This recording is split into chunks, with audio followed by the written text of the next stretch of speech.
কোনো ছেলে খোঁজ নেয়নি। বাবা মায়ের কোল আগলে রাখা সন্তানরাই একসময় বড় হয়ে যায়। সে সময় বয়সের ভারে নুয়ে পড়া বৃদ্ধ মা বাবাদের ভুগতে হয় চরম হতাশায়। সন্তানরা পর হওয়ার যন্ত্রণা বুকে চেপে বাকি জীবনটুকু বেঁচে থাকার লড়াইয়ে খুঁজে নেয় কোনো এক আশ্রয় কেন্দ্র। এমনই ৩৭ জন বৃদ্ধ মা বাবার গল্প রয়েছে নীলফামারীর কিশোরগঞ্জের নিরাপদ বৃদ্ধাশ্রমে। এবারের ঈদে অনেকের পরিবার পরিজনের সাথে ঈদ উদযাপন করার ইচ্ছা জাগলেও সাড়া মেলেনি সন্তানদের কাছ থেকে। এই যেমন চাঁপাই নবাবগঞ্জের আব্দুস সালাম। জীবনের শেষ বয়সে এসে ঠাঁই হয়নি 2 ছেলে আর 4 মেয়ের সন্তানের ঘরে। যদিও ঘর ছাড়া হয়েছে প্রায় 2 মাস আগে, তারপরেও ঈদের আনন্দ ভাগাভাগির ইচ্ছে ছিল সন্তানদের সঙ্গে। কিন্তু 2 মেয়ের জামাইয়ের পক্ষ থেকে সাড়া মিললেও কোনো ছেলের পক্ষ থেকে সাড়া মেলেনি। অবশেষে ঈদ উদযাপন করতে হয়েছে নীলফামারীর কিশোরগঞ্জের নিরাপদ এই বৃদ্ধাশ্রমে। আমার 2 ছেলে আর 4 মেয়ে। 2 মেয়ে একটু খোঁজ রাখে, কিংবা ঈদ আমাকে ডাকছে, কিন্তু মেয়ের বাড়ি যাবো না ঈদ করতে। এই জন্য সাজু আঙ্কেলের এখানে আমি ঈদ করছি। মনে তৃপ্তি পাইছি, শান্তি পাইছি।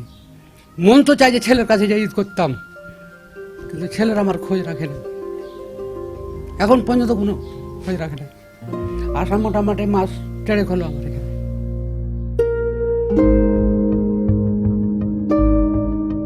আব্দুল সালামের মতো আরও 36 জন বৃদ্ধ মা বাবার ঠাঁই হয়েছে এই নিরাপদ বৃদ্ধাশ্রমে।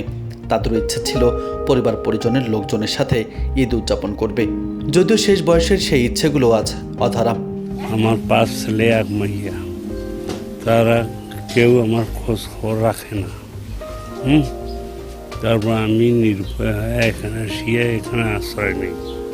ঈদ ইনশাল্লাহ খুব ভালো এখানে উদযাপন হয়েছে। আমার ছেলে বাড়ি ঘর দিয়ে বেঁচে ফেলে চলে গেছে, আর আমি কোথায় থাকি এখন আমি চলে এসেছি। ওখানে আসতে আমাকে নিয়ে গেছিলো, আমি থাকি নাই পেয়ে তখন এখানে আসছি। এখানে আসতে অনেক বছর হইলেন। আল্লাহ রহমতে ভালো আছি। আপনারা দোয়া করবেন যেন আমরা ভালো থাকতে পারি, আর এই প্রতিষ্ঠানের প্রতি আপনাদের বিশেষ লক্ষ্য রাখবেন যেন এই প্রতিষ্ঠান ভালোভাবে সুচারুভাবে পরিচালিত হয়।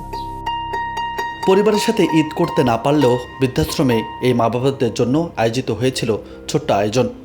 বৃদ্ধ মা বাবাদের শেষ বয়সে এক চিলতি সুখ খুঁজে দেওয়ার উদ্দেশ্যেই পরিচালিত হচ্ছে বৃদ্ধাশ্রমটি।